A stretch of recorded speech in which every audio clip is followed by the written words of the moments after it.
I never thought I'd be the kind of person telling a story like this. For years, I read stories online about betrayal, about relationships falling apart, about people blindsided by someone they trusted, and I always believed I'd never be in that position. But life has a way of proving you wrong. My wife and I had been together for 6 years, married for 4, and for most of that time, everything felt solid.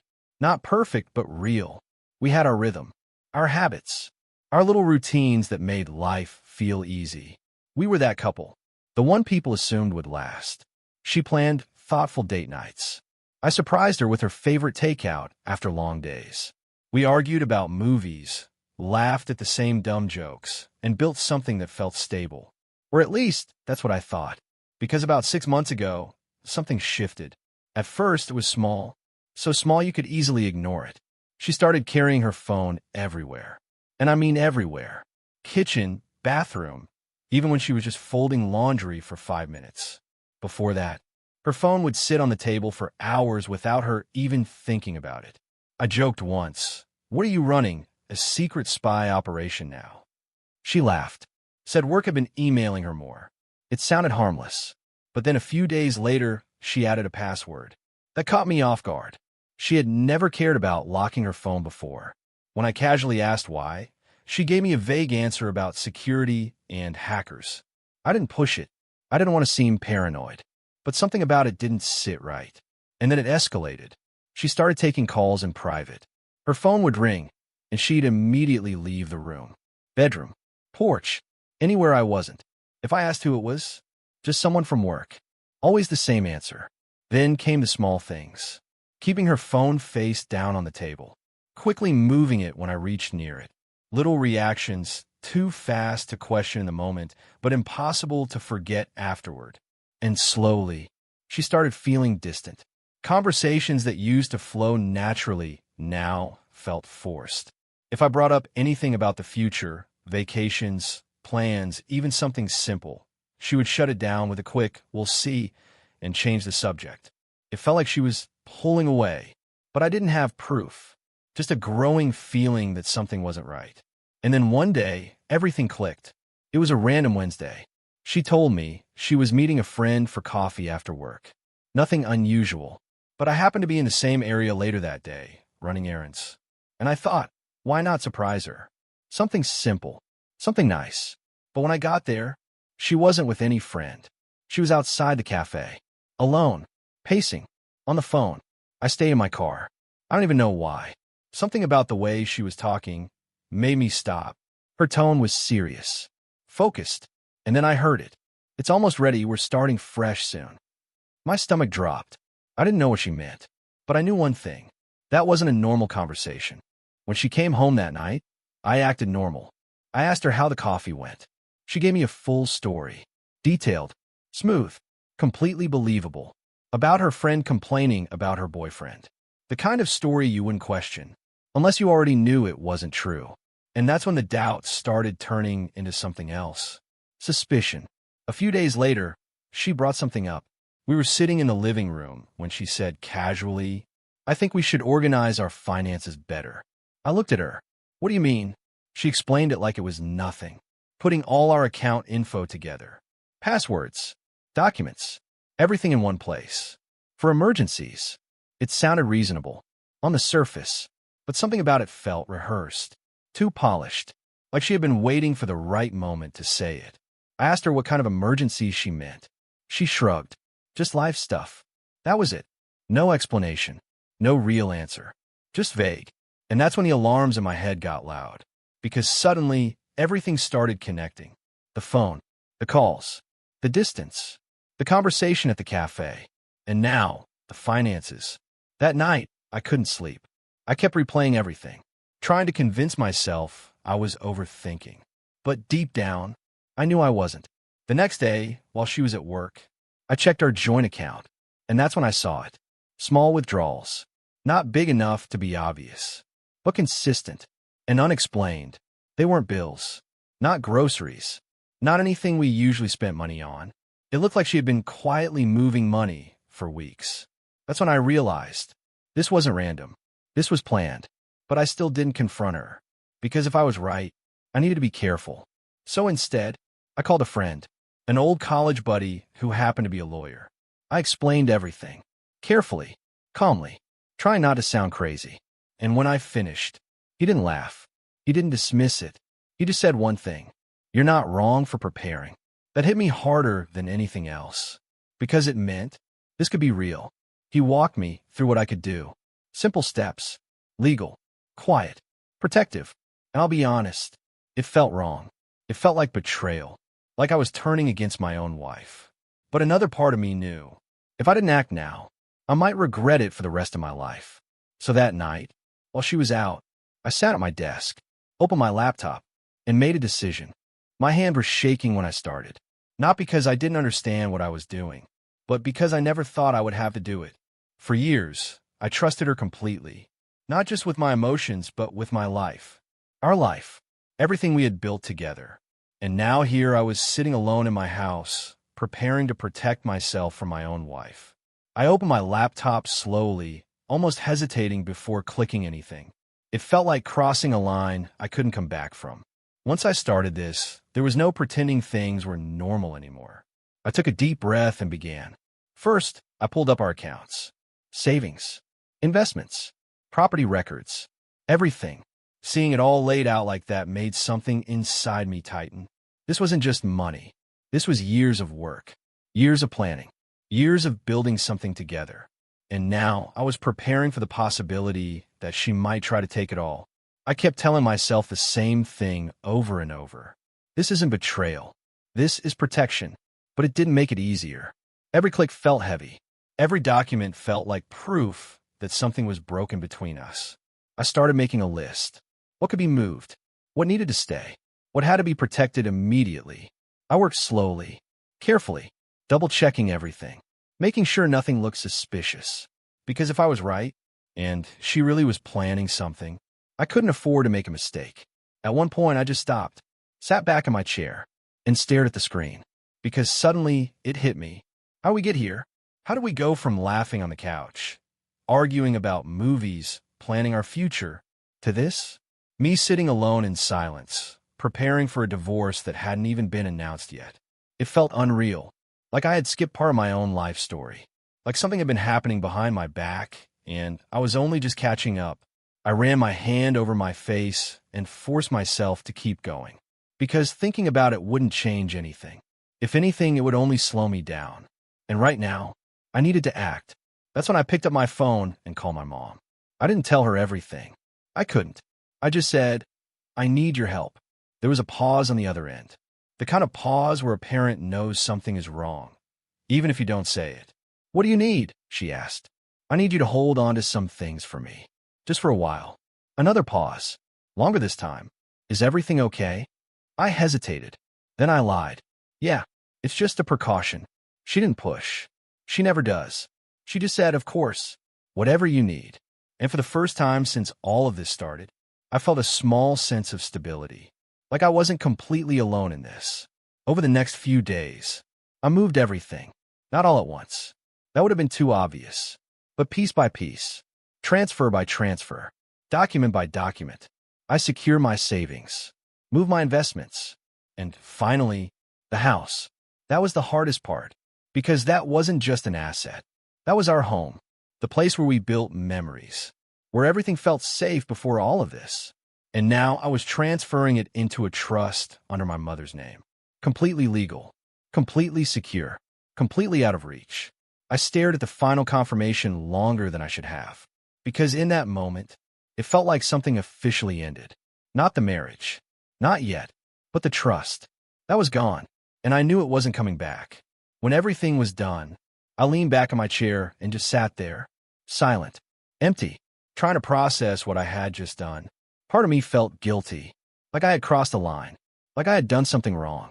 But another part of me felt relief, real relief, because for the first time in weeks, I didn't feel like I was completely exposed.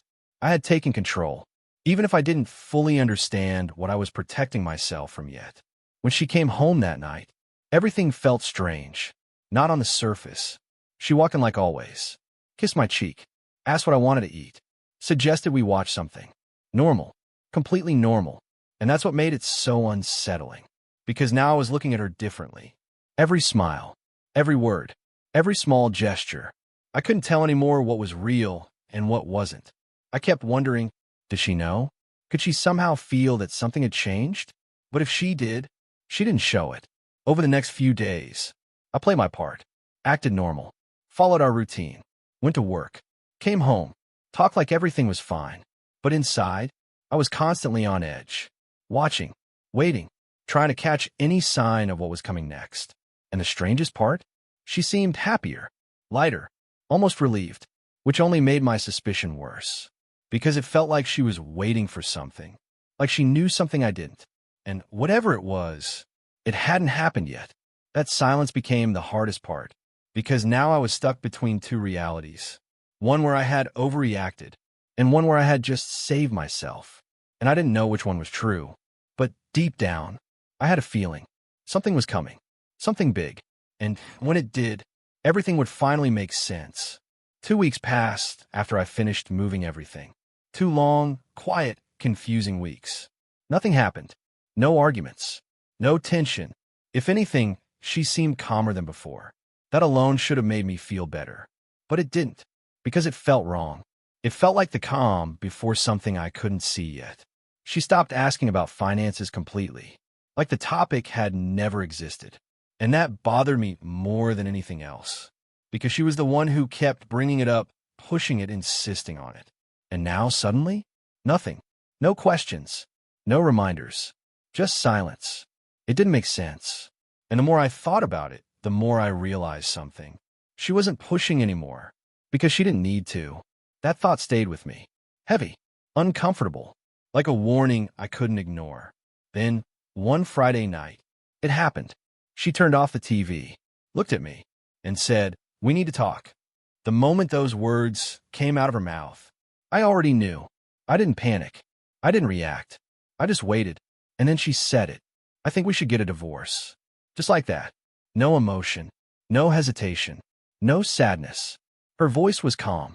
Cold. Like she had rehearsed this moment over and over in her head.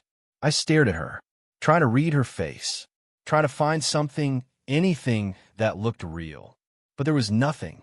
She started explaining. Said she needed space.